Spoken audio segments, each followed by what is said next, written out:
Greetings everyone, welcome back to Cinema Prescriptions, where we dive deep into a film and prescribe you all that you need to enjoy the film. I am your host, Mr. Dr. Rice, and today we will be going over Abigail. Let's get to it. Alright, the synopsis for this film is a group of would-be criminals kidnap the 12-year-old daughter of a powerful underworld figure. Holding her ransom in an isolated mansion, their plan starts to unravel when they discover their young captive is actually a bloodthirsty vampire.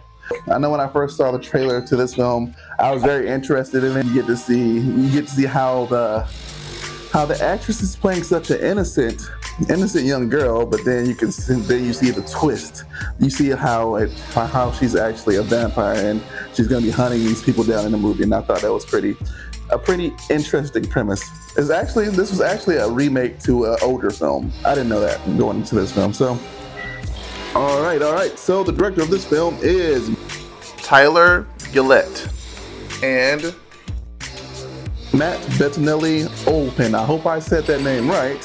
He's known for directing VHS, Ready or Not, Scream, and Scream 6. So he's not a stranger to horror films and not just horror films, like horror films that try to be different. Like Ready or Not was very quirky. Ready or Not was pretty good. He also helped direct the last two Scream films, which were pretty good in my opinion. So he's no stranger to horror. I'm excited to see what he does with this film. All right. So the budget for this film is $28 million. You know, this is a relatively small budget.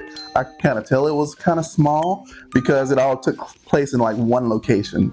So usually that's done to save money. It didn't feel like a lower budget film, you know. So I felt like the actors were pretty good in their role. I felt like the effects were good in the film, you know, like the teeth effects of the vampires. Also the blood and gore in the film they didn't look cheap. And also I felt that the location that they chose was pretty interesting and that was very intricate. I feel like the budget was perfect for this film. A good comparison film for this film would be, I actually chose two different ones. I would say this film is kind of like The Last Voyage of the Demeter and also Megan. So I felt like it was like the Demeter because that film featured Dracula on a boat and it's like an isolated, very tight isolated area where he's pretty much hunting the victims in that one.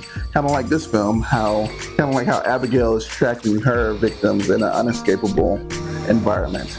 And I feel like it was kind of like Megan because you have this quirky, eccentric, young killer in the film, and they both danced in the film, so I felt like this was kind of like.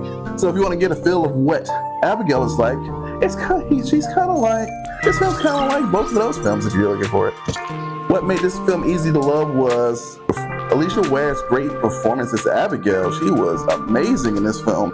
I loved how she brought that creepy innocence to her. So the things she would say would be like, she would act like she's an innocent girl, but in reality, it was really creepy how she would say it. Her delivery was great. Her performance was great. Especially like when she was dancing. It was just like she just did a really good job in this film. So shout out to her.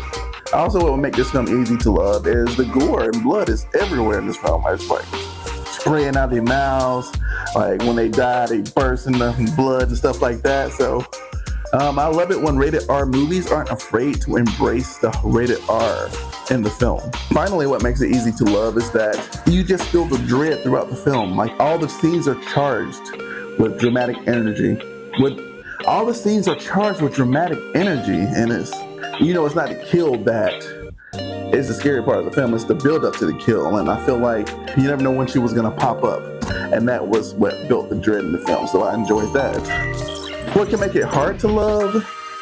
If I was to pick anything, I would just say like the lack of establishing rules of vampirism early on in the film. So if it's not established in the beginning of the film, if the rules appear at the end of the film, it kind of feels like a cop out, because it feels like it's just like bad writing at the end. But I mean, it's just a nitpick. I don't feel like it was in a way that made it feel like it was bad writing, but I do like it when films establish like the rules and hierarchy of like what happens if you get bit by a vampire, what happens, like what are their weaknesses and stuff like that. I like when films like establish their rules at the beginning of the film. So Mr. Dr. Rice's prescription for you, if you want to enjoy this film, is to go for the performance of Alicia Ware.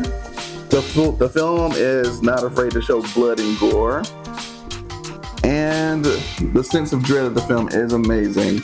What can make it hard to love is that I feel like they should if I were to nitpick something, I feel like they should establish the rules of the universe's vampires early on.